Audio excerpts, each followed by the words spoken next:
સવારે જોયું કે બંધ વૃત્તિઓને ઉપશમન અને નિવર્તવાનો અભ્યાસ ન થાય ત્યાં સુધી જીવનમાં તથારૂપ અવસ્થા પ્રગટતી નથી. તો એવા સાધનોને સેવવા પડશે, એ સાધનોમાં સક્રિય થવું પડશે, એ સાધનો પ્રત્યે જાગૃત થવું પડશે. માત્ર વૃત્તિઓને ગાવાથી એને માત્ર વૃત્તિઓનો લક્ષ્ય કરવાથી વૃત્તિ જીવનમાંથી નહીં જાય.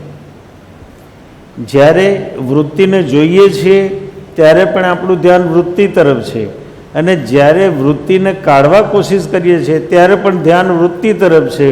તો ચૈતન્યનું ધ્યાન થશે ક્યારે?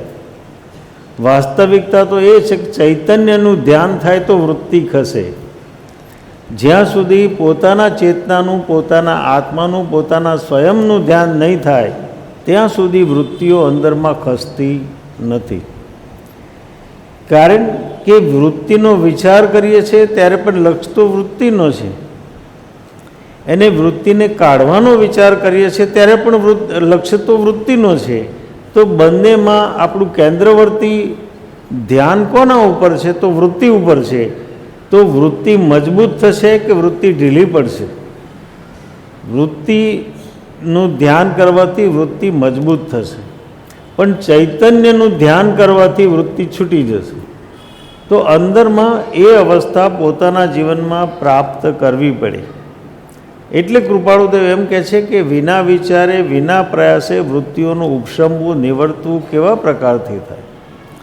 એનો વિચાર કર્યા વગર, એનો પ્રયાસ કર્યા વગર, એ ભાવદશામાં ઉતર્યા સિવાય વૃત્તિઓનું નિરાકરણ જીવનમાં થઈ શકતું નથી. થઈ શકતું નથી. આપણે જોઈએ છીએ કે ચોમાસામાં ખાડામાં ગંદુ પાણી પડ્યું હોય, પણ વરસાદનું પાણી જ્યારે આવે છે ત્યારે ગંદુ પાણી ઉલેચાઈ જાય છે અને નવું પાણી અંદરમાં પ્રવેશ કરી જાય છે. તો દોષોનું ધ્યાન કરવા કરતાં ચૈતન્યનું ધ્યાન કરીએ તો ચૈતન્યના ગુણો ખીલી જાય, તો દોષ આપોઆપ વિદાય લે. દોષને કાઢવાની મથામણ કરવા કરતાં ચૈતન્યનું ધ્યાન કરવાની મથામણ કરીએ તો દોષો આપોઆપ વિલીન થઈ જશે, વિલીન થઈ જશે. પણ એ ટેકનિક, એ પદ્ધતિ શીખવી પડે, અને શીખીએ તો અંતર અવસ્થા પ્રાપ્ત થાય, નહીં તો અંતર અવસ્થા પ્રાપ્ત થતી નથી. કૃપાળુદેવ કહે છે કે આ વાત વારંવાર આ દુષ્ટ પરિણામી જીવે વિચારવા યોગ્ય છે, વિસર્જન કરવા યોગ્ય કોઈ રીતે નથી. આ વાતનો વારે ઘડીએ ચિંતન કરવું પડશે, એને સ્મૃતિ કરવી પડશે, એને યાદ કરવી પડશે. તો પોતાના જીવનમાં તથારૂપ અવસ્થા ઘટે, નહીં તો અંદરમાં અવસ્થા ઘટી શકતી નથી. વર્ષો સુધી સાધના કરી હોય પણ છતાં અંદર રૂપાંતરણ ન થાય તો આપણે સાધનાનો ઢાંચો બદલવાની આપણી તૈયારી ખરી? વર્ષો સુધી સાધના કરી હોય અને જો પોતાના જીવનમાં રૂપાંતરણ ન થયું હોય, કંઈ અનુભૂતિ ન થઈ હોય, તો એના એ જ ઢાંચામાં જીવવાનું કે એ ઢાંચો બદલવાની પોતાના જીવનમાં તૈયારી ખરી? આપણી જાતને આપણે પ્રશ્ન પૂછવો પડશે. આપણી જાતને આપણે પ્રશ્ન પૂછવો પડશે, અને અંદરમાં જોવું પડે કે જે સાધનાથી પોતાના જીવનમાં ફાયદો થતો નથી, પોતાની વૃત્તિઓ અંદરમાંથી ખસતી નથી, જતી નથી, પરિણામ પોતાના બદલાતા નથી, લેશ્યા એટલે ભાવદશા પોતાની બદલાતી નથી, તો પછી એની પુનર્વિચારણા કરવી કે ન કરવી? પણ આપણે ક્યારે પણ આપણી જાતનું એસેસમેન્ટ કરીએ છીએ ખરા? આપણી જાતનું આપણે મૂલ્યાંકન કરીએ છીએ ખરા? જો મૂલ્યાંકન નહીં કરીએ તો જીવનમાં દોષો રહી જશે, અને દોષો એવી રીતે રહી જશે કે જ્યારે સક્રિય થશે ત્યારે એની સામે ટકી રહેવું ભારે પડી જશે. એવી રીતે દોષો અંદરમાં રહી જશે. પુત્રાદિ સંપત્તિમાં જે પ્રકારે આ જીવને મોહ થાય છે તે પ્રકાર કેવળ નિરસ અને નિંદવા યોગ્ય છે. તો અહીં પુત્રને પણ સંપત્તિ કહી છે કૃપાળુદેવ. પુત્રાદિ સંપત્તિમાં જે પ્રકારે જીવને મોહ થાય છે તે પ્રકાર કેવળ નીરસ અને નિંદવા યોગ છે. મહાપુરુષો તો એમ કહે છે કે the children Born through you are never yours, so never impose your thoughts on ધેમ. તમારા બાળકો તમારા થકી જન્મે છે પણ તમારા નથી, માટે તમારા વિચારો એના ઉપર લાદશો નહીં. બાળક માને પણ ખરા અને ન પણ માને. બાળક માને તો આપણા અહંકારને પોષણ મળે છે, એટલે આપણે એને સર્ટિફિકેટ આપીએ છીએ, દાયો છે, કયાગ્રો છે, મારું માને છે. અને બાળક ન માને તો પણ સર્ટિફિકેટ આપીએ છીએ, આ કયાગ્રો નથી, ડાયો નથી, મારા કહેવામાં નથી. તો બાળકનું અસ્તિત્વ, બાળકનું વ્યક્તિત્વ આપણી માન્યતા ઉપર નિર્ભર છે કે સ્વતંત્ર છે? વ્યવહારમાં જ્યારે ચિંતન કરીએ ત્યારે એમ કહીએ છીએ કે 6 દ્રવ્યો સ્વતંત્ર છે અને એક દ્રવ્યને બીજા દ્રવ્યની જરૂર નથી, આટલી સ્વતંત્રતા છે. પણ પોતાના બાળક માટે, પોતાના બાળક માટે આપણે એમ જ ઈચ્છીએ છીએ કે મારું કયું કરવું જોઈએ, હું કહું એમ માનવો જોઈએ, મારા વિચારે વિચારે ચાલવો જોઈએ. તો બાળકનો કોઈ વિચાર ખરો કે નહીં? તો આપણા જીવનમાં વિચારવું પડશે કે એના સ્વતંત્ર વિચાર હોઈ શકે છે, એને મુક્તપણે વિચારવાનો અધિકાર છે. અને મુક્તપણે જ્યારે વિચારતો હોય તો આપણો સહયોગ સધાતો હોય તો ઠીક છે, અને ન સધાતો હોય તો આપણે વચ્ચેથી જો ખસી જઈએ તો એની સાથેનું ટ્યુનિંગ જળવાય, નહીં તો ટ્યુનિંગ નહીં જળવાય, એની સાથેનો સંવાદ નહીં જળવાય, એને એ સંવાદ તૂટી જશે અંદર. તો બંને પક્ષે દુઃખ ઊભું થશે. બાળકને પણ દુઃખ થશે, એને પોતાને પણ દુઃખ થશે. પણ આપણે આપણા અધિકારનું, આપણા સ્વામિત્વનું જો વિસર્જન કરી નાખીએ કે બાળકને પોતાની સ્વતંત્રતા છે અને એને સ્વતંત્રતાની તક આપીએ તો બાળક વિકસિત થશે. એને વગર કહે પોતાની આજ્ઞામાં રહેશે. પણ એટલી ધીરજ છે ખરા આપણા જીવનમાં? એટલી ધીરજ આપણા જીવનમાં હોય તો કામ થયા વગર રહે નહીં. જીવ જો જરાય વિચાર કરે તો સ્પષ્ટ દેખાય એવું છે કે કોઈને વિશે પુત્રપણું ભાવી આ જીવે માઠું કર્યામાં મણા રાખી નથી. આ જીવે માઠું કર્યામાં મણા રાખી નથી. આપણા જીવનમાં આપણે બીજાના ઉપર જ્યારે આપણો અધિકાર જમાવીએ છીએ એ જ આપણી મોહ દશા છે, એ જ આપણી ભ્રાંતિ છે. આપણે શાસ્ત્રોને વાંચીએ છીએ કે પ્રત્યેક જીવ સ્વતંત્ર છે, એક સ્વતંત્ર યુનિટ છે, એનું પોતાનું અસ્તિત્વ છે. પણ વ્યવહારમાં કેવી રીતે વર્તીએ છીએ? વ્યવહારમાં અભ્યંતર પરિણામમાં એનો સ્વીકાર છે ખરા? એનો સ્વીકાર નથી. આપણે જેમ વર્તવું હોય એમ વર્તીએ છીએ, તો સાંભળીએ છીએ પણ ખરા, અને જેમ વર્તવું હોય એમ વર્તીએ છીએ પણ ખરા. તો આનો અર્થ શું? આનો હેતુ શું? આપણા જીવનમાં આ અવસ્થા કેટલી ઉપયોગી થશે એનો પોતાને વિચાર કરવો પડશે. અને કોઈ જીવ હજુ સુધી તો પુત્ર પિતા પુત્ર થઈ શક્યા નથી. કોઈ જીવ હજુ પિતા પુત્ર થઈ શક્યા નથી. એક સંયોગનો સંબંધ છે, એક ટાઈમ બિંગ, એક વચગાળામાં, એક અંતરાલમાં સંબંધ છે. જીવન તો અનંત કાળનું છે, પણ એક અંતરાલમાં જે સંબંધ બંધાયો છે, વચગાળામાં જે સંબંધ બંધાયો છે, એ સંબંધ જો યથાર્થ સમજાય તો અંદરમાં મોહ ઉત્પન્ન ન થાય, નહીં તો મોહ ઉત્પન્ન થયા વગર રહેતો નથી. સૌ કહેતા આવે છે કે આનો આ પુત્ર અને આનો આ પિતા, પણ વિચારતા આ વાત કોઈ કાળે ન બની શકે તેવી સ્પષ્ટ લાગે છે. પિતા અને જ્ઞાની પુરુષને એક દ્રષ્ટિ પ્રાપ્ત થાય છે. જ્ઞાની પુરુષ પણ પોતાના બાળકને એમ તો કહેશે ને મારું બાળક છે, અજ્ઞાની પણ કહે છે મારું બાળક છે. પણ બંને મારામાં ફરક છે. એક મારું કહેવા છતાં અંદરમાં મારાપણું નથી, અને બીજાને મારું કહે છે ત્યારે અંદરમાં મારાપણું છવાયેલું છે. એટલે એક બંધાય છે અને બીજો છૂટે છે. ક્રિયા બહારમાં સરખી છે, બહારની અવસ્થા સરખી છે, પણ સરખી અવસ્થામાં એક બંધાય છે અને એક છૂટે છે. એનું કારણ એટલું જ છે કે એકમાં મારું કહેવા છતાં મારાપણું નથી, અને બીજામાં મારું કહેવાની સાથે પોતાનું મારાપણું અંદરમાં છવાયેલું છે. એટલે એ અવસ્થામાં ફરક પડે છે, એ અવસ્થામાં અંદરમાં ફરક પડે છે. અનુત્પન્ન એવો આ જીવ તેને પુત્રપણે ગણવો. આત્મા તો ઉત્પન્ન થયો નથી, આ તો વચગાળાની સ્થિતિ છે.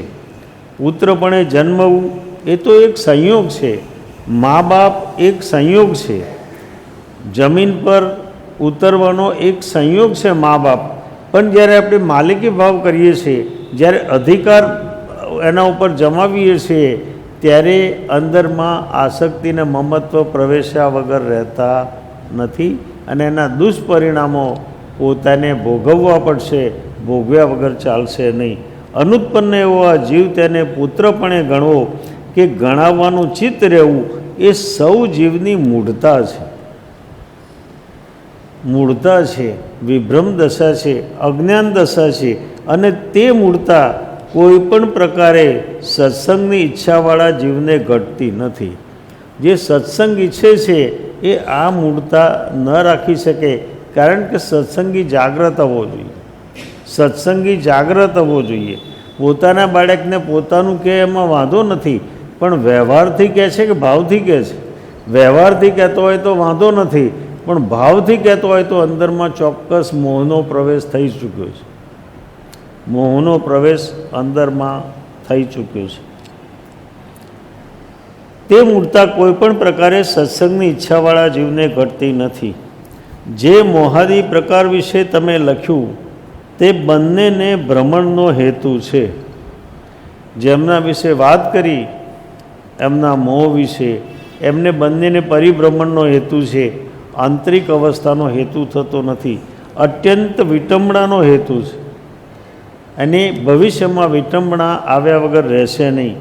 જ્ઞાની પુરુષ પણ એમ વર્તે તો જ્ઞાન ઉપર પગ મૂકવા જેવું છે. જ્ઞાની પુરુષ પણ પોતાના કુટુંબમાં મારાપણું કરે તો એમના જ્ઞાનમાં વાંધો આવશે, એમના જ્ઞાન ઉપર પગ મૂકવાનું થાય. પણ મજાની વાત તો એ છે, જ્ઞાની પુરુષને ક્યારે પણ એવો વિકલ્પ પણ ઉડતો નથી, જ્ઞાની પુરુષનો આવો વિકલ્પ આવતો જ નથી. પણ આ તો એક્સ્ટ્રીમ કહ્યું કે કદાચ આવો આવતો હોય તો જ્ઞાન ઉપર પગ મૂકવા પણ જ્ઞાનીનું પણ ગણાય. અને સર્વ પ્રકારે અજ્ઞાન નિંદ્રાનો તે હેતુ છે. તો જ્ઞાનીને પણ જ્ઞાન ઉપર આવરણ ઊભું થયા વગર રહેતું નથી, એવી અવસ્થા એમના જીવનમાં થાય છે. એ પ્રકારને વિચારે બંનેને સીધો ભાવ કર્તવ્ય છે. આજે પ્રશ્ન પૂછ્યો હશે ત્રિભુવનદાસે, એને જવાબમાં લખેલું છે. તો એ પ્રકારને વિચારે બંનેને સીધો ભાવ કર્તવ્ય છે. આ વાત અલ્પકાળમાં ચેતવા યોગ્ય છે. જેટલો બને તેટલો તમે કે બીજા તમ સંબંધી સત્સંગી નિવૃત્તિનો અવકાશ લેશો તે જ જીવને હિતકારી છે. જો સત્સંગી એને નિવૃત્તિનો અવકાશ લઈશું તો આપણા જીવનમાં હિતકારી થશે, નહીં તો આપણા જીવનમાં હિતકારી થઈ શકતો નથી. તો આ જાગૃતિ જીવનમાં રાખવી પડશે. આ જાગૃતિ જીવનમાં નહીં હોય તો પોતાની અંતરદશા પ્રગટ થતી નથી. હવે એક મહત્ત્વની વાત કરવી છે, આપણે એક મહત્ત્વનું ચિંતન કરવું છે. અને એ ચિંતન એ છે કે જગતમાં સુખના કેટલા પ્રકાર છે, જગતમાં સુખના પ્રકાર કેટલા. વ્યવહારથી આપણે એમ કહીએ છીએ એક ભૌતિક સુખ છે અને એક આધ્યાત્મિક સુખ છે. બે સુખની મોટે ભાગે આપણી જાણ શું છે? એક ભૌતિક સુખ છે અને એક વ્યવહારિક સુખ છે. પણ વાત આખી જુદી છે, મૂળભૂત વાત આખી જુદી છે. ખરી વાત તો એ છે કે સુખ બે પ્રકારના નથી. ભૌતિક સુખ છે જ નહીં, ભૌતિક સુખ છે જ નહીં, હોઈ શકે પણ નહીં. તો પછી માત્ર જે કંઈ સુખ છે આપણા જીવનમાં એ ચૈતન્યનું સુખ છે, આધ્યાત્મિક સુખ છે. ભૌતિક સુખ આ જગતમાં નથી. સુખ તો આત્મિક જ છે, પણ જ્યારે એ સુખની અભિવ્યક્તિ ભૌતિક માધ્યમ દ્વારા થાય ત્યારે ભૌતિક કહેવાય. એ સુખની અભિવ્યક્તિ જ્યારે ભૌતિક માધ્યમ એટલે મન ઇન્દ્રિયોના દ્વારા જ્યારે એની અભિવ્યક્તિ થાય છે ત્યારે આપણે એને ભૌતિક સુખ કહીએ છીએ. પણ ભૌતિક પદાર્થો સુખ આપી શકતા નથી. પદાર્થનો સ્વભાવ શું છે? પદાર્થમાં રૂપ છે, રસ છે, ગંધ છે, સ્પર્શ છે અને શબ્દ છે, પણ સુખ છે પદાર્થમાં, આનંદ છે પદાર્થમાં? એ પદાર્થમાં નથી. જ્યાં જ્ઞાન છે તે આનંદ છે, અને જ્ઞાન માત્ર ચેતનમાં છે, અને ચેતનમાં જ્ઞાન પણ છે, ચેતનમાં આનંદ પણ છે, અને ચેતનમાં સુખ પણ છે. તો સુખ તો એક આત્મિક સુખ જ છે. જગતમાં બે પ્રકારના સુખ નથી.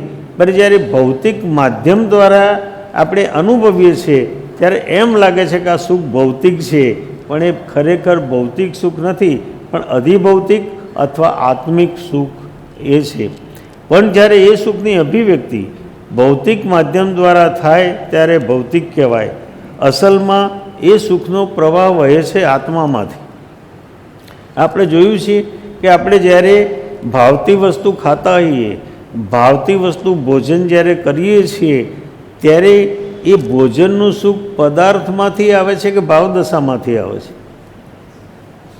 જો પદાર્થમાંથી સુખ આવતું હોય તો સુખ પદાર્થમાંથી આવ્યું, પણ પદાર્થમાંથી આવતું નથી. કારણ કે એ જ પદાર્થ બીજી વ્યક્તિને આપીએ અને બીજી વ્યક્તિ એમ કહેશે કે આ તો મને ભાવતું જ નથી, તો સુખ પદાર્થમાં નથી પણ પોતાની ભાવદશામાં છે. પોતાની ભાવદશામાં, પણ પોતાની ભાવદશા પદાર્થને નિમિત્ત બનાવીને સુખરૂપ બને છે. પોતાની ભાવદશા પદાર્થને નિમિત્તરૂપ બનાવીને સુખ માને છે. એટલે આપણે એમ કહીએ છીએ કે પદાર્થમાં સુખ આવે છે, પણ વાસ્તવિક સુખ પદાર્થમાં નથી પણ પોતાની ભાવદશામાં. પોતાની ભાવદશામાં જે પદાર્થમાં પોતાના ચિત્તમાં સ્વીકાર છે, પોતાની ભાવદશામાં સ્વીકાર છે, અને જે પદાર્થમાં મને સુખ થશે એવો સદ્ભાવ પડ્યો છે, એ પદાર્થ જ સુખદ લાગે છે, બીજાને એ પદાર્થ દુઃખદ લાગે છે. કારણ કે એની ભાવદશા જુદી છે. તો સુખ અંદરમાં ભાવદશામાં પડેલું છે, સુખ પદાર્થમાં છે જ નહીં. એટલે સુખ એક જ છે. જગતમાં બે સુખ નથી. જગતમાં ભૌતિક સુખ છે જ નહીં. જે કંઈ સુખ છે આત્મિક સુખ છે. પોતાના ચૈતન્યનું જ સુખ છે. પણ એ જ્યારે પદાર્થો દ્વારા અથવા ઇન્દ્રિયો દ્વારા ભોગવાય છે ત્યારે ઇન્દ્રિયનું સુખ લાગે છે. ઇન્દ્રિયો દ્વારા ભોગવાય છે ત્યારે ઇન્દ્રિયોનું સુખ લાગે છે. પદાર્થ ભોગવીએ છીએ ત્યારે પદાર્થોનું સુખ લાગે છે. એમ આપણે સુખ જ્યારે વચ્ચે ઇન્દ્રિયો આવે છે ત્યારે એના ઉપર આરોપ કરીએ છીએ. એને આરોપ કરવાના કારણે એ સુખને ભ્રાંતિ કહી છે, અથવા સુખાભાસ કયો છે. સુખનો આભાસ પદાર્થમાં થાય છે. વાસ્તવિક પદાર્થમાં સુખ નથી, પણ પદાર્થમાં સુખનો આભાસ થાય છે, એટલે ભ્રાંતિ ઉત્પન્ન થાય છે. અહીં મુશ્કેલી શું થાય છે? કહેવું શું છે? કહેવું એ છે કે પદાર્થમાં સુખની ભ્રાંતિ ઉત્પન્ન થાય છે, એટલે જીવ પદાર્થની પાછળ દોડે છે. થાય છે શું કે પદાર્થમાં સુખની ભ્રાંતિ ઉત્પન્ન થાય છે, એટલે જીવ પદાર્થ પાછળ દોડે છે. એટલે પદાર્થને ભેગા કરવા, પદાર્થને મેળવવા, પદાર્થની પડોજણ કરવી, પદાર્થને સાચવવા, એના માટે એના જીવનમાં કોશિશ કરે છે. અને એને અમૂલ્ય સમય જે આત્મિક સાધનાનો હતો એ પદાર્થની પાછળ વેડફાઈ જાય છે. આ આપણા જીવનની વ્યથા છે. આ આપણા જીવનની મૂળભૂત અવસ્થા છે. અસલમાં એ સુખનો પ્રવાહ વહે છે આત્મામાંથી. તો ભૌતિક પદાર્થોના વિષયમાં સુખ કેમ અનુભવાય છે? ભૌતિક પદાર્થોના વિષયમાં સુખ કેમ અનુભવાય છે? એ ભ્રમ છે. પહેલી વાત જ કરી કે એ આપણો પોતાનો મોટો ભ્રમ છે કે પદાર્થમાં સુખ છે. સુખ અનુભવાય છે એ બરાબર છે, પણ એ સુખનું કેન્દ્ર ચેતના છે. એ સુખનું કેન્દ્ર આપણું ચૈતન્ય છે, આપણો આત્મા છે, આપણું અસ્તિત્વ છે.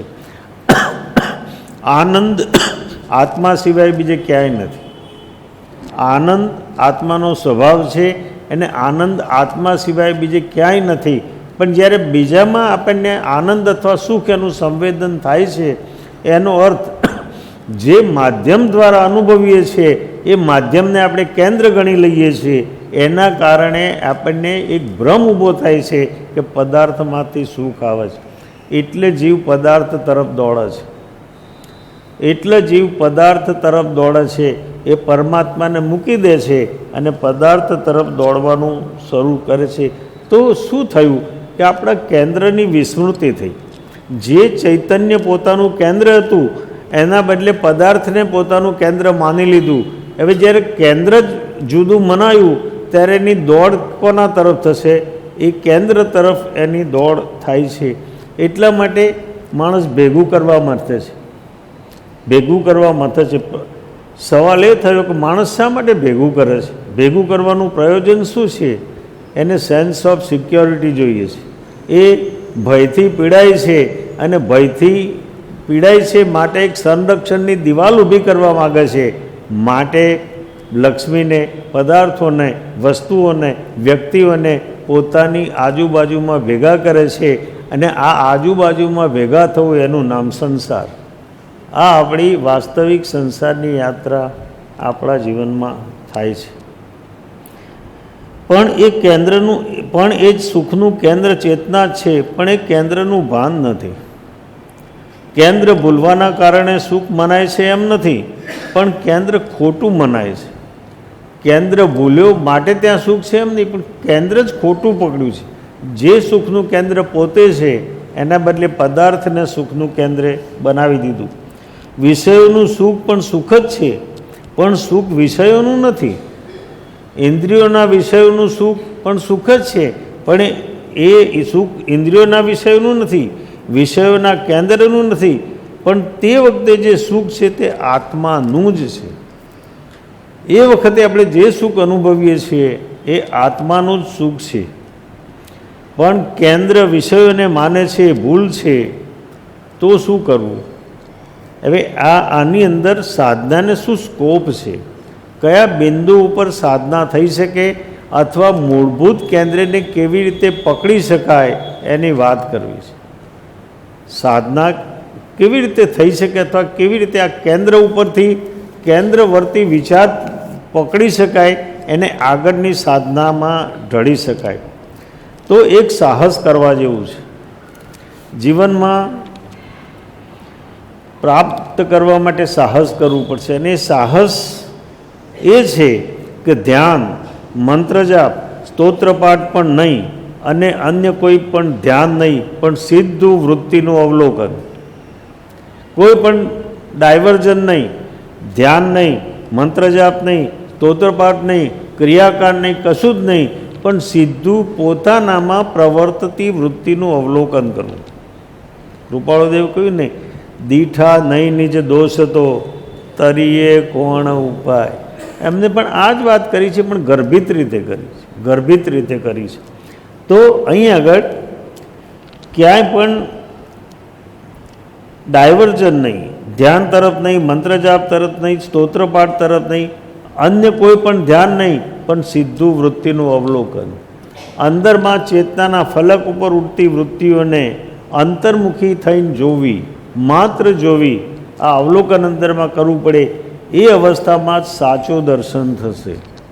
એ અવસ્થામાં વૃત્તિનો સાચો બોધ પ્રગટ થશે, વૃત્તિ જણાશે, એના મૂળ સ્વરૂપમાં વૃત્તિ ખુલ્લી થશે.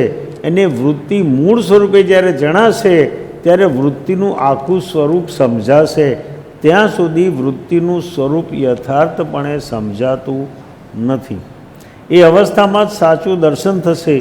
ત્યાં સુધી સાચું દર્શન નહીં થાય એટલે બીજો કોઈ ધ્વનિ નહીં, વૃત્તિને જ બોલવા દો, એટલે કે પ્રગટ થવા દો. ત્યારે ખરી પકડ આવશે, ત્યારે વૃત્તિ પકડાશે. શું થાય છે? આ સામાન્ય દાખલાથી સમજાય છે કે આપણા શરીર ઉપર કોઈ ચોટ આવી છે, ઈજા થઈ છે. હવે ઈજા થઈ છે અને આપણે પહેલાં સાંભળ્યું છે કે નવકાર મંત્ર ગણવાથી આપણી ઈજાનું પ્રમાણ ઓછું લાગે, આપણને એનો અનુભવ, દુઃખનો અનુભવ ઓછો થાય, એટલે આપણે નવકાર મંત્ર ગણીએ છીએ. હવે જે ઈજા થઈ એ આપણે ભોગવી કે એનું ડાયવર્ઝન કર્યું?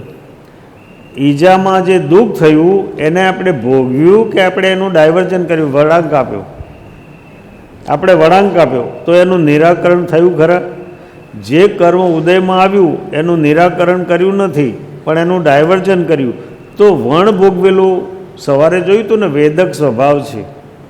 ચૈતન્યનો વેદક સ્વભાવ છે, તો વણ ભોગવાયેલું કર્મ જશે ક્યાં?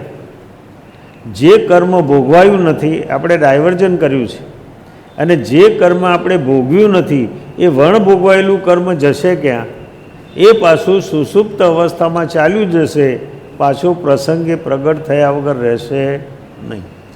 તો અહીં આગળ વૃત્તિનું સીધું અવલોકન, દુઃખ છે તો દુઃખને જાગૃતિપૂર્વક ભોગવવું, અને જાગૃતિપૂર્વક દુઃખને ભોગવવાથી દુઃખની માત્રા અંદરમાં ઘટી જાય છે. જાગૃતિપૂર્વક સજગતાથી દુઃખ ભોગવવાથી દુઃખની માત્રા અંદરમાં ઘટી જાય છે. તો અંદરમાં જો જોઈશું આવી રીતે તો અંદરમાં વૃત્તિ પકડાશે. મોટે ભાગે તો આપણે આપણી વૃત્તિને જાણતા જ નથી.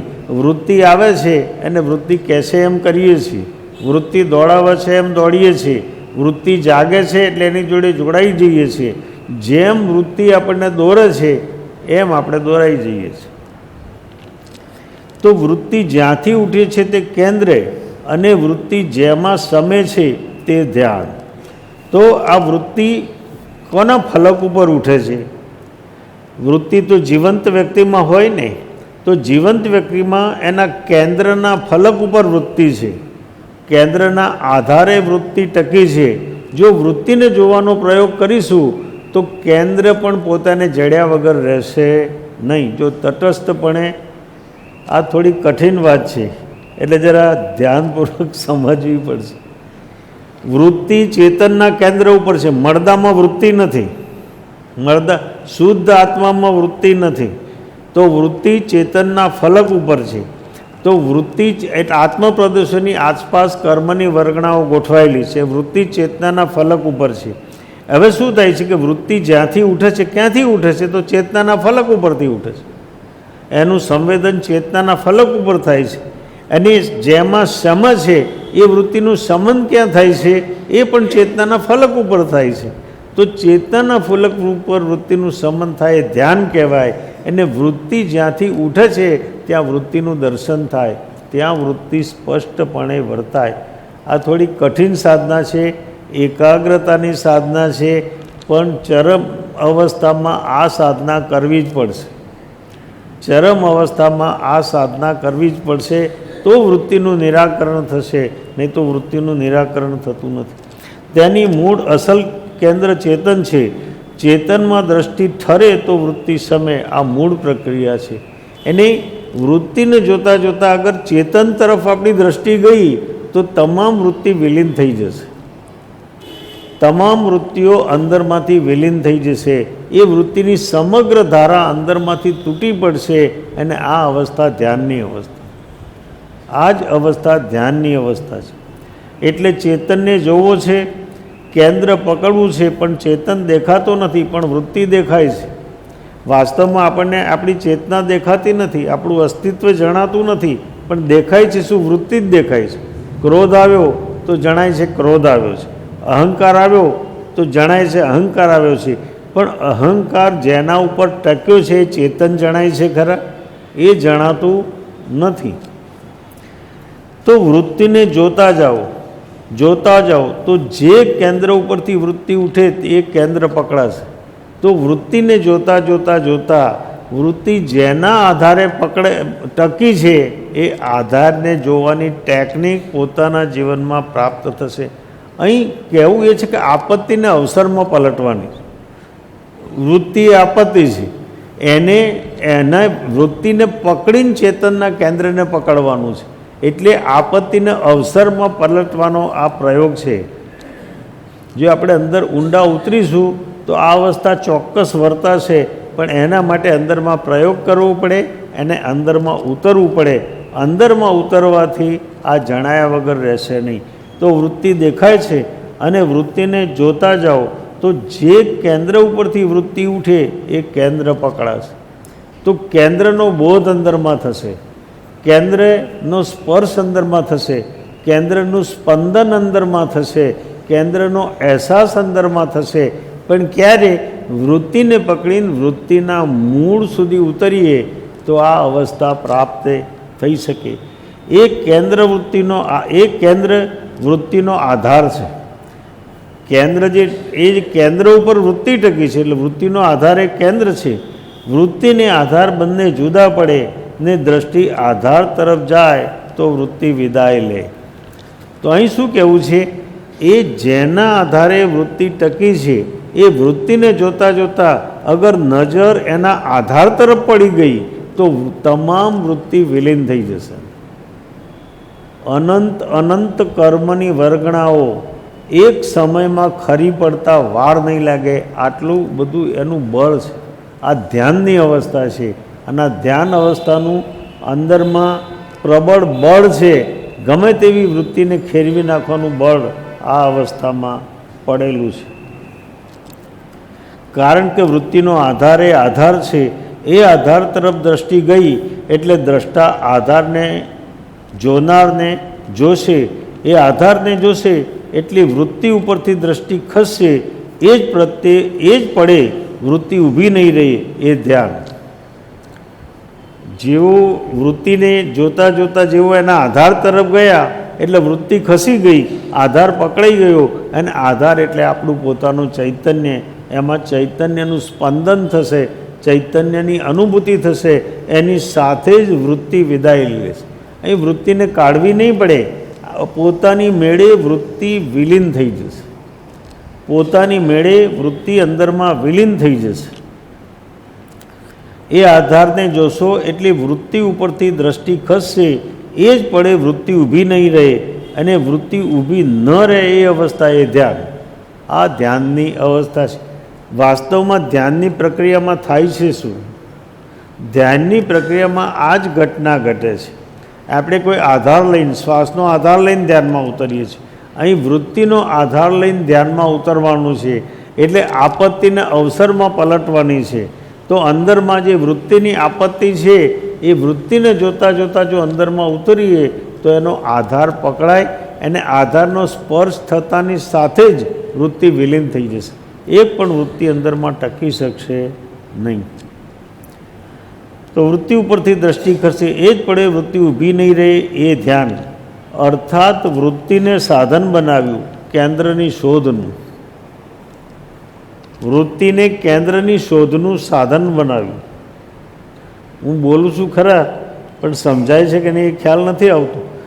વૃત્તિને કેન્દ્રની શોધનું સાધન બનાવ્યું એટલે વૃત્તિને પકડીને એના કેન્દ્ર તરફ ગયા. વૃત્તિને પકડીને એના કેન્દ્ર તરફ ગયા. જેમ કે પગેરું શોધનારો માણસ છે એ વ્યક્તિના અથવા પ્રાણીના પગલાં શોધીને પ્રાણી સુધી પહોંચે છે કે નહીં, એમ અહીં પોતાની વૃત્તિને પકડીને વૃત્તિ જેના આધારે ટકી છે આધાર સુધી પહોંચવાનું છે. એ આધાર સુધી પહોંચવાની પ્રક્રિયા છે. એક વખત જો વૃત્તિને જોવાની પ્રેક્ટિસ પડી જાય તો આધાર તરફ પહોંચવું ઘણું સહેલું છે. તો આ પ્રક્રિયા ઘણી સહેલી બની જાય. પણ પોતાની વૃત્તિને તટસ્થપણે, માધ્યસ્થપણે, નિરપેક્ષપણે, માધ્યસ્થ ભાવે જો જોવાની કળા આવડી જાય તો આ ઘટના ઘટે. પણ એ કળા ન આવડે તો આ ઘટના ઘટતી નથી. તો આપણે જરા સૂક્ષ્મ બનવું પડે અને શાંત બનવું પડે તો વૃત્તિ દેખાવાની શરૂ થાય. નહીં તો વૃત્તિ દેખાશે નહીં. મોટે ભાગે તો આપણે વૃત્તિમાં જ વયા કરીએ છીએ. વૃત્તિમાં જ વયા કરીએ છીએ. સતત આપણી જીવનની ધારા વૃત્તિમાં પસાર થયા કરશે. જેવી વૃત્તિ એ પ્રમાણે આપણું આચરણ, વૃત્તિ પ્રમાણે આચરણ થયા કરે છે. પણ આપણે થોડા શાંત બનીએ, થોડા ઊભા રહીએ, થોડા સ્થિર થઈએ અને વૃત્તિને જોઈએ તો ખ્યાલ આવે કે મારામાં વૃત્તિ કામ કરી રહી છે. તો વૃત્તિ કોના આધારે ટકી છે એ માટે વધારે શાંત થઈએ અને અંતર તરફ જોઈએ, દ્રષ્ટિ કરીએ તો વૃત્તિ અંદરમાંથી પ્રગટ થતી જણાશે. તો એનાથી આધાર મળી જશે. અને આધારમાં ગયા પછી અંદરમાં સ્વાભાવિક અવસ્થા પોતાના જીવનમાં પ્રાપ્ત થશે. અર્થાત વૃત્તિને સાધન બનાવ્યું કેન્દ્રની શોધનું. માટે વૃત્તિ સામે લડવાનું નથી. આપણે મોટે ભાગે તો વૃત્તિ સાથે લડીએ છીએ. વૃત્તિ સાથે લડવાનું કામ કરીએ છીએ. કેમ? વિચાર આવ્યો એટલે વિચારને દબાવવા માટે આપણે તૂટી પડીએ છીએ એના ઉપર. પણ વિચાર જે આવે છે એ પૂર્વનું જે કર્મ છે એ વિચાર રૂપે પ્રગટ થાય. કર્મ કેવી રીતે પ્રગટ થશે? વૃત્તિ રૂપે. વૃત્તિ કેવી રીતે પ્રગટ થશે? વિચાર રૂપે. વિચાર શું કરશે? તો વાણીને વર્તનમાં ઉતરશે. એક સ્વાભાવિક પ્રક્રિયા છે. તો એ પ્રક્રિયા જો સમજાય તો વૃત્તિ સાથે લડવાનું નથી, વૃત્તિને દબાવવાની નથી, વૃત્તિની પાછળ જવાનું નથી, પણ વૃત્તિને જોવાની. થોડો સમય જો આ સમજાઈ જાય ને તો પ્રક્રિયા ઘણી સરળ છે. માત્ર સમજવાની જરૂર છે. એકવાર એક કૃપાળુદેવ કહ્યું ને, સમજ પીછે સબ સહેલ હૈ, બીનું સમજે મુશ્કેલ, એ મુશ્કેલી ક્યાં કહું. સમજ્યા પછી સહેલું છે, પણ એક વખત જો સમજાઈ જાય તો અંદરમાં વૃત્તિનું નિરાકરણ થાય. બીજી પણ વાત કૃપાળુદેવે કહ્યું કે સમજ્યા તે સમાયા. સમજ્યા તે સમાયા એનો અર્થ શું? કે જેમને પોતાની વૃત્તિને ઓળખી અને આધાર તરફ દ્રષ્ટિ ગઈ, એ આધારમાં સમાઈ ગયા અને વૃત્તિ બહાર રહી ગઈ. તો એનું નામ સમજ્યા તે સમાયા. સમજ્યા એટલે સમાયા. તો સમજ્યા તો એનો અર્થ એ થયો કે વૃત્તિને ઓળખી, એને વૃત્તિને ઓળખ્યા પછી જ્યારે એના આધાર તરફ દ્રષ્ટિ ગઈ ત્યારે પોતે અંદર આધારમાં સમાઈ ગયા, અને આધારમાં સમાયા એટલે વૃત્તિ નિરાધાર થઈ. નિરાધાર વૃત્તિ આપણા જીવનમાં રહી શકતી નથી. વૃત્તિ આધાર વગર રહી શકતી નથી. એટલે વૃત્તિ જીવનમાંથી ચાલી જશે, વૃત્તિનું જીવનમાંથી ઉન્મૂલન થશે. એને એવું પણ બને તથા પ્રકારની તમામ વૃત્તિઓ એક સાથે અંદરમાંથી છૂટી જાય, એક સાથે છૂટી જાય એવી પણ ઘટના અંદરમાં ઘટી શકે છે. તો અહીં અપૂર્વ અવસર ઊભો થાય, આધ્યાત્મિક સાધનાનો અપૂર્વ અવસર ઊભો થાય. તો વૃત્તિ પાછળ જવાનું નથી. વૃત્તિ જુઓ, જોતા જાઓ, જોતા જાઓ એટલે કેન્દ્ર ઉપર જશો. એક કેન્દ્રને પકડો, તે પડે વૃત્તિ ઊભી નહીં રહે. તો વૃત્તિને જોતા જોતા કેન્દ્ર જડી જશે. કૃપાળુજી કહ્યું, જે દ્રષ્ટા છે દ્રષ્ટિનો, જે જાણે છે રૂપ, અબાધ્ય અનુભવ જે રહે, તે છે જીવ સ્વરૂપ. તો દ્રષ્ટિથી જોઈએ છે કે દ્રષ્ટિમાંથી જોઈએ છે? આંખમાંથી જોઈએ છે કે આંખથી જોઈએ છે? આપણે આંખમાંથી જોઈએ છે. આંખની પાછળ જોનારું આપણું મન છે, મનની પાછળ જોનારું આપણું ચૈતન્ય છે. તો જ્યારે આપણે જોઈએ છે ને વિકાર ઉત્પન્ન થાય છે તો પહેલી છાપ મન ઉપર પડે છે. એને મન ઉપર પડેલી છાપ અંદરમાં જો તીવ્રપણે એનું સમાધાન યથાર્થ સમાધાન ન કરીએ તો એની છાપ અંદરમાં પડી જાય છે, એટલે ભાવ બની જાય છે. પણ જો એ છાપ ન પડે તો એનો ભાવ બને નહીં. તો જોતાં જોતાં જો જોનારને જોઈએ તો એ વિકાર અંદરમાંથી ખરી પડે. પણ એ દ્રષ્ટિ પ્રાપ્ત કરવી પડે, એ ટેકનિક પોતાના જીવનમાં કેળવવી પડે. આમાં ઊંધું ગાલીને દોડવાથી કામ થતું નથી. પણ જ્યારે સમજપૂર્વક વિચારપૂર્વક જો યાત્રા કરીએ તો આપણા જીવનમાં અવસ્થા પ્રગટ થાય, નહીં તો અવસ્થા પ્રગટ થતી નથી. તો વૃત્તિને ઉશ્કેરનાર નિમિત્તો વારંવાર મળવાથી વૃત્તિ ઉશ્કેરાય નહીં તો મોડી પડશે, નબળી પડશે, ખરી પડશે. વૃત્તિને ઉશ્કેરનાર નિમિત્તો હોય અને એ નિમિત્તોને જોઈને જો આપણે ઉશ્કેરાઈએ નહીં તો એ ઉપશાંત કસાયની સ્થિતિ છે. નિમિત્ત હોવા છતાં વૃત્તિ ઉશ્કેરાતી નથી, એ ઉપશાંત કસાયની સ્થિતિ છે. સાચી અવસ્થા એ છે કે એ રચના જોયા પછી પણ રચનાર જ દેખાય. હવે વૃત્તિની રચના જોયા પછી એ રચના જેનાથી થઈ છે, કોનાથી થઈ? તો આત્માથી. કહ્યું ને, જો ચેતન કરતું નથી, નથી થતા તો કર્મ. તો ચેતને જ રચના કરી છે.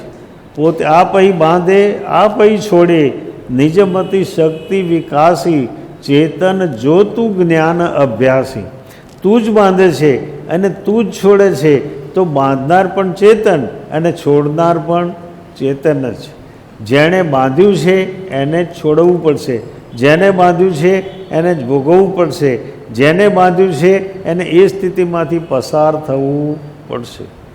પણ એ વખતે એને અનુકૂળ નિમિત્તો હાજર હશે.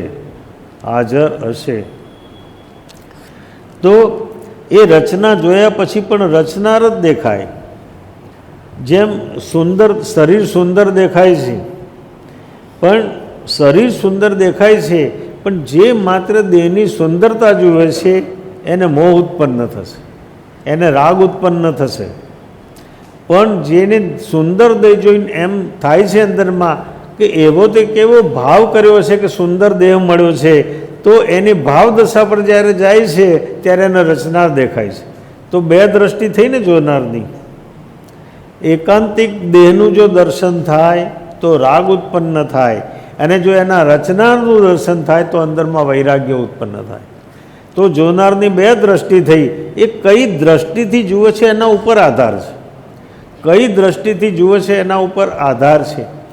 આપણે છે ને આપણી દ્રષ્ટિ એક કન્ડિશન માઇન્ડ છે, આપણું પૂર્વગ્રહિત માઇન્ડ છે. એટલે આપણા ચિત્તમાં સ્વીકૃતિઓ પડી છે, અને સ્વીકૃતિઓને લઈને આપણે દ્રષ્ટિથી જોઈએ છીએ. જેના ચિત્તમાં વાસના પડી છે, પછી જેના ચિત્તમાં લક્ષ્મીની વાસના છે એની દોડ કોના તરફ હશે? લક્ષ્મી તરફ હશે. જેના ચિત્તમાં સ્ત્રીની વાસના છે એની દોડ કોના તરફ હશે? તો એના સમગ્ર ચિંતનમાં, વિચારમાં, એના અભિપ્રાયમાં શું હશે? એના કેન્દ્ર સ્થાને શું હશે? જેને લક્ષ્મીની વાસના છે એના કેન્દ્ર સ્થાનમાં લક્ષ્મી હશે. જેને સ્ત્રીની વાસના છે એના કેન્દ્ર, સ્ત્રી અથવા પુરુષ, એની વાસના છે એના કેન્દ્રમાં એ હશે. જેને અહંકારની વાસના છે એના કેન્દ્રમાં અહંકાર હશે. તો જે વાસનાથી પ્રેરિત આપણી ધારા છે એનું ચિંતન, એનો અભિપ્રાય, એનો વિચાર અંદરમાં સતત ચાલ્યા કરતો હશે. આપણા માઇન્ડમાં ઉતરીને જો આપણે જોઈશું ને તો આ બધું જણાશે. આમાં કંઈ કોઈને પૂછવાની જરૂર નથી, અને પૂછવાથી કોઈ કહેશે પણ નહીં. કોઈ કહે ખરા કે આવું થઈ રહ્યું છે? પણ આ જ થાય, બીજું કંઈ ન થાય. કારણ કે જે પ્રી કન્ડિશન માઇન્ડ છે એનું, એ પ્રમાણે જ એનો અંદરમાં, એટલે કહ્યું ને, તરતમ ભાવે રે તરતમ વાસના રે વાસિત બોધ આધાર. આપણે ગાઈએ છીએ તો ખરા, પણ આપણો બોધ વાસિત છે. વાસિત એટલે કન્ડિશન. આપણો જેવો ભાવ છે એવો બોધ છે. એમ કહે છે કે નદીમાં તણાતું તણાતું એક મળદું આવ્યું હતું.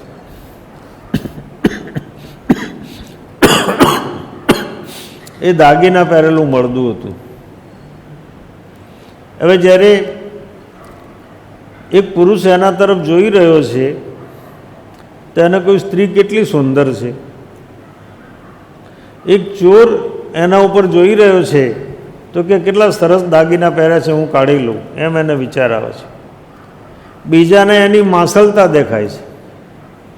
તો વ્યક્તિ એક જ, પણ જેવી જોનારની દૃષ્ટિ એવું વ્યક્તિનું મૂલ્યાંકન. એમ આપણા ચિત્તની જેવી ભાવદશા, આપણા ચિત્તમાં જેવી દૃષ્ટિ, એવું આપણે બીજી વ્યક્તિનું મૂલ્યાંકન કરીશું. તો એ મૂલ્યાંકન સાચું થયું કે ખોટું થયું? સાચું મૂલ્યાંકન નથી, વ્યક્તિનું યથાર્થ મૂલ્યાંકન નથી. ગાયને જ્યારે જુએ છે, ગોવાળ જુએ છે તો ગોવાળને દૂધ દેખાય છે, ચમારને ચામડું દેખાય છે, કસાઈને માંસ દેખાય છે, ભક્તને ભગવાન દેખાય છે. તો ગાય એક જ, પણ એ ગાયમાં દ્રષ્ટિ કેમ જુદી જુદી છે? જેવો જોનારો એવી દ્રષ્ટિ છે. એટલે આપણા જીવનમાં જે કંઈ બની રહ્યું છે એ આપણી જ દ્રષ્ટિનું પ્રક્ષેપણ છે, આપણી જ દ્રષ્ટિનું પ્રતિબિંબ અંદરમાં પડી રહ્યું છે. કારણ કે આપણું ચિત્ત પ્રી કન્ડિશન છે, પૂર્વગ્રહિત માઇન્ડ છે, અને જે પ્રકારના પૂર્વગ્રહો અંદરમાં પડ્યા છે એ પ્રકારના ભાવો આપણા જીવનમાં સામે પ્રગટ થાય છે. આવી આપણી અંતરદશા છે. તો એ જોતાં જોતાં જો એનો રચનાર દેખાય, રચનાર દેખાય કે આટલી સુંદરતા પ્રાપ્ત થઈ છે, તો એને કેવા શુભ ભાવ કર્યા હશે, તો દ્રષ્ટિ રચયિતા તરફ ગઈ. અંદરમાં કેવા શુભ ભાવ કર્યા છે એમ થાય તો અંદરમાં રચનાર તરફ દ્રષ્ટિ ગઈ. એમ જેમ જેમ રચનાર તરફ દ્રષ્ટિ જશે એમ ચૈતન્યના ચમકારા અંદરમાં જણાશે. રચના પૂતગલની થઈ, સાચી અવસ્થા એવી છે કે રચના જોયા પછી પણ રચનારત દેખાય. રચના પૂતગલની થઈ, પણ એ રચના પણ ચેતનની હાજરીમાં જ થઈ ને. રચના થઈ પૂતગલમાં, પણ ભાવ કોનો? તો ચેતનનો. કૃપાળુદેવ કહે ને, જો ચેતન કરતું નથી, નથી થતા તો કર્મ. ચેતનમાં જેવા ભાવ થાય એવા કર્મ પરિણામ પામે છે. તો જેવા ભાવ ચેતનમાં થાય એવી રચના આપણા જીવનમાં થાય છે. તો એ રચના જોયા પછી પણ જો રચના જ દેખાય તો આપણી દ્રષ્ટિ ફરી જાય, નહીં તો આપણી દ્રષ્ટિ ફરી જતી નથી. અંતર તત્વ ઉપર દ્રષ્ટિ જતી નથી, પણ માત્ર બાહ્ય દ્રષ્ટિ બની રહી જાય છે. પૂતગલની રચના થઈ, પણ એ રચના પણ ચેતનની હાજરીમાં જ થઈ ને. એટલે પૂતગલની રચના જોતાં જોતાં છલાંગ મારીને ચેતનને જોવાનું થાય, અને એ ચેતન હું જે અનુભવ થાય, એટલે પૂતગલ સામે ઉઘાડી આંખે જોતાં જોતાં પૂતગલની હદ કૂદી જવાય. પૂતગલને જોતાં જોતાં ચૈતન્યનો અનુભવ થઈ જાય, દેહને જોતાં જોતાં દેહીનો અનુભવ થઈ જાય. એવી અવસ્થા પોતાના જીવનમાં પ્રાપ્ત થાય. પોતાના એટલા માટે તીવ્ર વિચારની ધારા જોઈશે. જો તીવ્ર વિચારની ધારા નહીં હોય તો આ અંદરમાં આવું બની શકતું નથી. પછી આપણને એમ થાય કે આના કરતાં થોડી ક્રિયાકાંડ કરી લેવા સારા, થોડા સત્સંગ કે થોડા પાઠ કરી લેવા સારા. આ સહેલું છે, પણ અનુભવ થશે નથી. અત્યાર સુધીમાં થયો છે ખરા? પોતાની જાતને પોતે પ્રશ્ન કરવો પડશે અને અંદરમાં ઉતરવું તો પડશે જ. જેને સાધના કરવી છે, જેને અંતર અનુભૂતિ કરવી છે, એને અંતરમાં આ ભાવદશામાં ઉતર્યા સિવાય અનુભૂતિ થઈ શકતી નથી. તો પૂતગલની હદ કૂદી જવાય અને ચેતનમાં જવાય. એટલે પૂતગલની અદ્ભુત રચના જોતાં જોતાં જીવ કૂદીને દેહની પાછળ જાય છે, ત્યારે ચેતન દેખાય છે.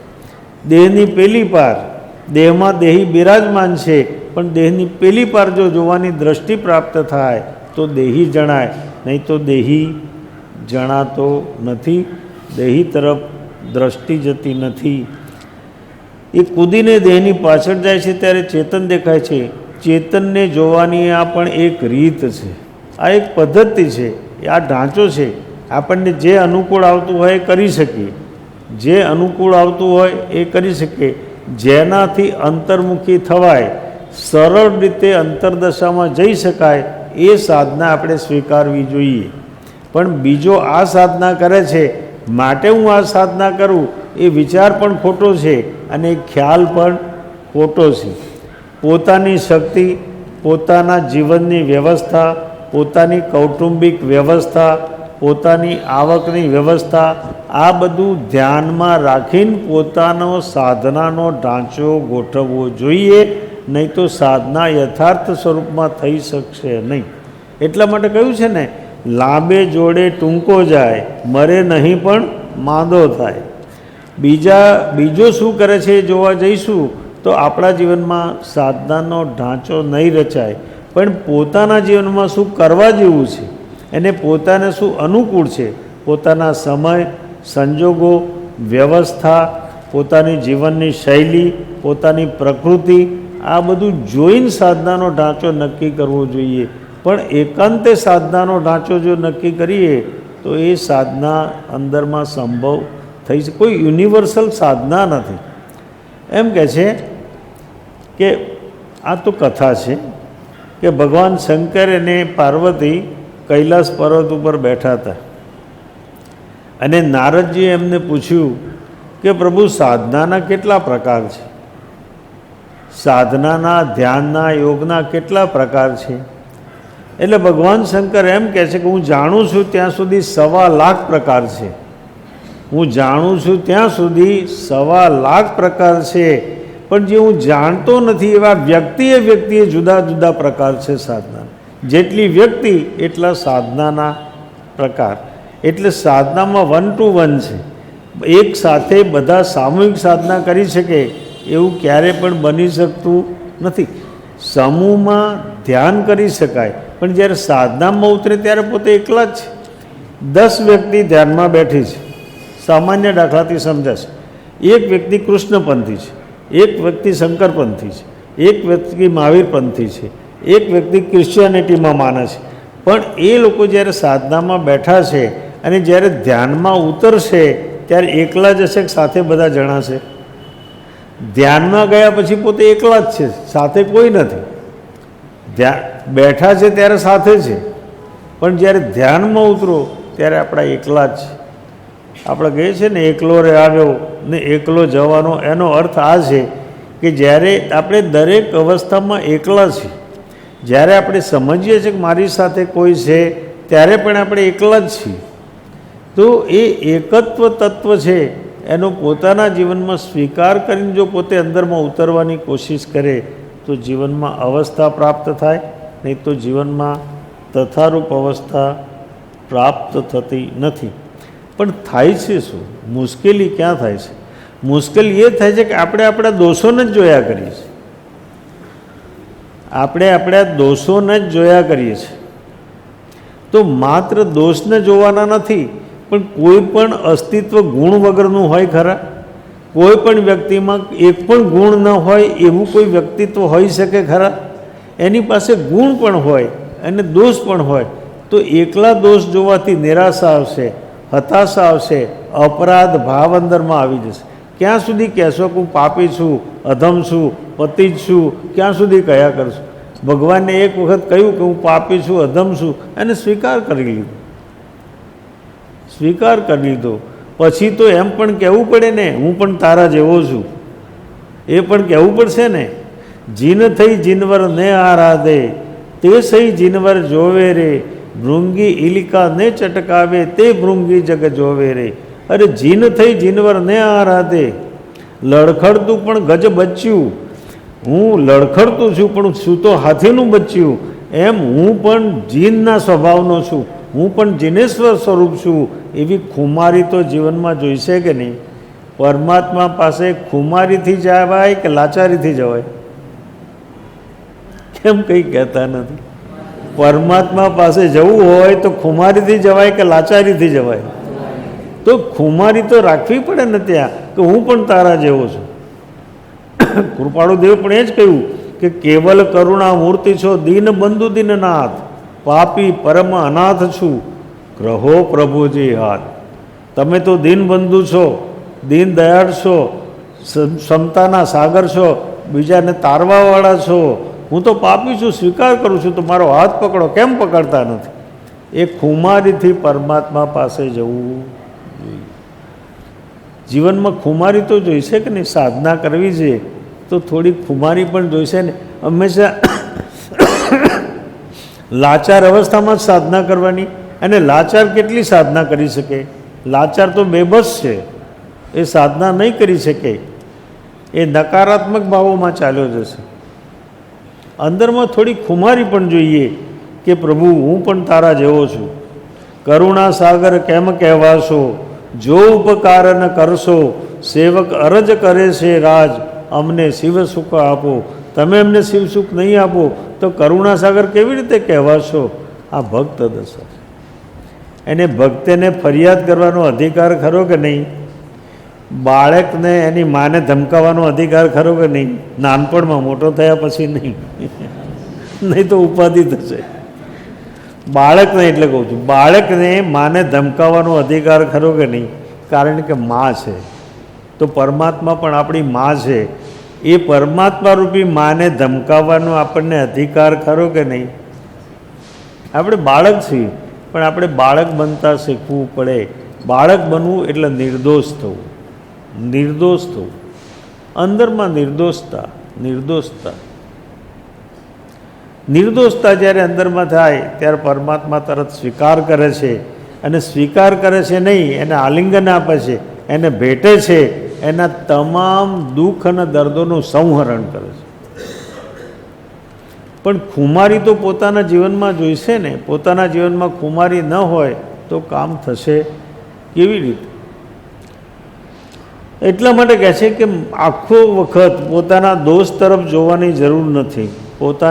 પોતાના ગુણ તરફ પણ જોવું જોઈએ. અને એનું પણ મૂલ્યાંકન પોતે પણ તટસ્થપણે, તરફેણપણે નહીં, તટસ્થપણે. તટસ્થપણે એનું મૂલ્યાંકન પોતાના જીવનમાં કરીએ તો અવસ્થા અંદરમાં પ્રગટ થાય, અને અવસ્થા પ્રગટ થયા વગર રહેતી નથી. તો પરમાત્મા પાસે પણ ખુમારીથી જવું પડશે, ખુમારીથી જવું પડશે. અને જે લોકો ખુમારીથી ગયા એ પામી ગયા.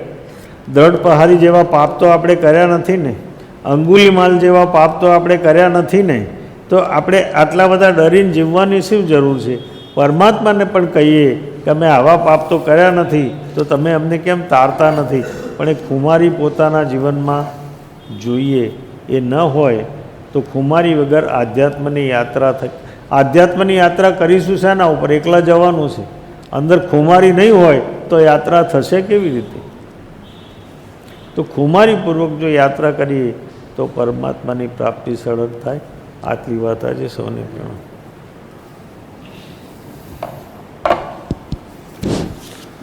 સુખધામનત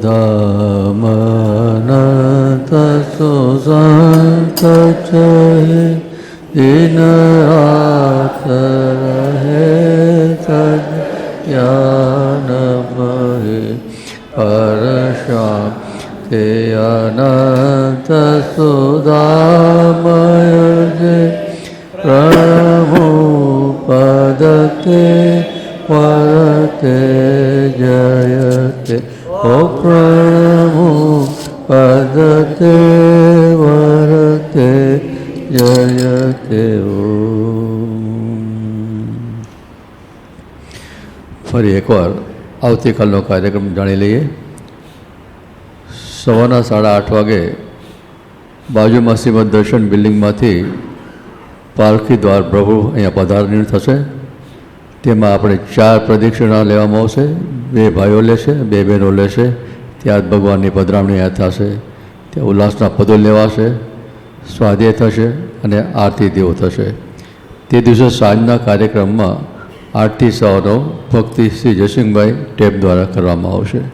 હવે અત્યારે આપણે સ્તુતિ કરી આવતીકાલે બને એટલા વહેલા આવવાની કોશિશ કરશો પ્લીઝ.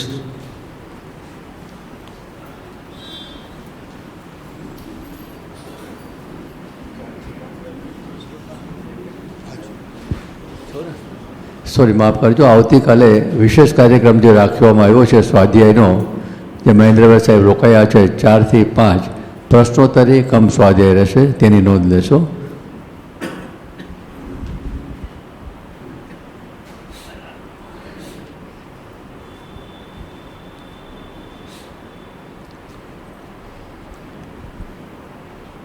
અહો શ્રી સદગુરુ કરુણા સિંધુ અપાર આપામર પર પ્રભુ કર્યો અહો પોકાર શુભ્રભુ ચરણ કને ધરો આત્માથી સૌરે તે તો પ્રભુએ આપ્યો વર્તો ચરણાદિન આદે આદિ આજથી વર્તો પ્રભુ આદિન દાસ દાસ હું દાસ છું તેરા પ્રભુનો દિન સડતાનક સમજ્યા વિનય વિન બતાયો આ જ્ઞાન થકે તરવાર